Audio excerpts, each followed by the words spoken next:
Hi hello नमस्ते friend कोरापुटिया देसी medicine channel को आपण मानक स्वागत। आज आसतु जानिबा अरख गछ विषय रे। ए देखो अरख गछ यह समस्त प्राय जानती विषाक्त बोलिकी, किंतु यह बहुत लाभदायक आपण शरीर पाए। देखो ये अरख गछ ठारू कौन कौन लाभ उठे पारे आपण माने। यह आखिरे पड़े आखि नष्ट कर दिए, तेणु पिला ठारू ये अरख गछ को दूरे रखिए। क्षीर आखिरे पड़े आखिटी नष्ट कर दिए, किंतु बहुत लाभ उठे पारे। बर्तमान आर औषधीय गुण विषय आपण मानक कहूची। देखंतु आपण आंटू गंठी दरज होउची कि, आपण बात रोग अछि कि, आपण हिल पेन होउची कि, आपण वर्तमान कौन करिवे, गैस टी ऑन कर देबे, पैन टी बसैबे। पैन टी गरम होला बेले आपण कौन करिवे, अरख पत्र टी नेबे, ताकू धोई देबे। धोई देके किछि तेल से पत्र रे दे देबे।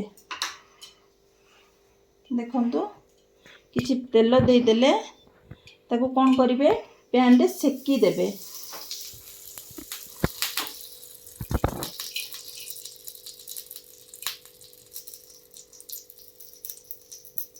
भल से सेकी देबे। देखंतु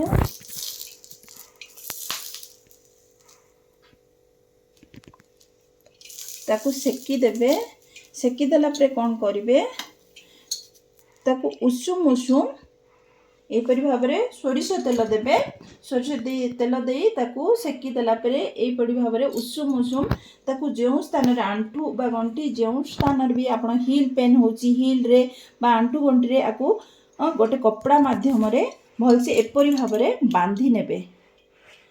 3 से 4 दिन करंतु फ्रेंड माने, देखिबे आपण मानकर आंठू गंठी व्यथा बा हिल पेन आपे आपे भल होई जिवो। तापरे आउ कौन लाभ उठे पारे, देखंतु आपण दांत पोक खाई कि, दांत जदि पोक खाई बहुत पेन होची दांत, जदि आपण कौन करिवे, एभली भाबरे गछटी को नेबे। तार देखंतु मु छिड़ी देली क्षीर बाहरुची, ए क्षीरटी को दांत मूल रे दे देबे।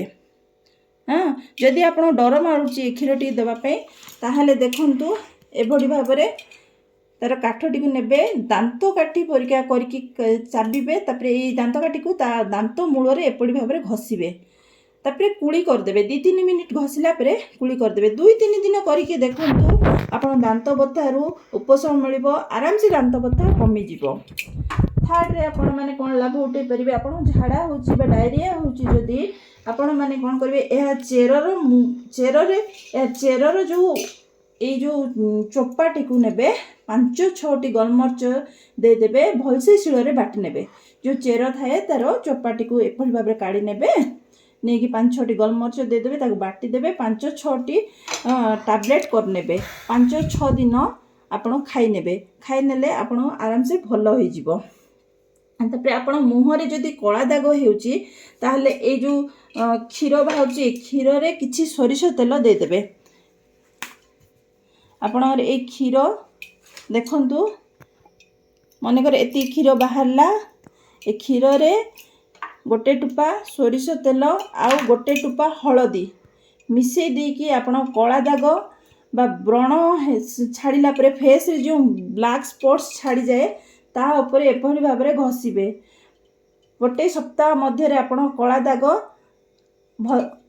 कमीबारे लागिबो। आपण देखि परिबे एबेल भाबरे करके। हाँ, लास्ट रे आपण हिल पेन जदि हेउथबो, आपण करिवे एही फुल्लोटी को नहीं गरम पानी रे सिझेई देबे, एवं से पानी रे हिल रखिकी किछि समय बसिबे। आपण एडीटा रखिकी बसिबे। हाँ, आपण हिल पेन 1 सप्ताह मध्य रे कमी जिवो। मो चैनल टी केमती लागला, ए रेमेडी टी ट्राई करंतु। लाइक, सब्सक्राइब और शेयर करंतु। Thank you.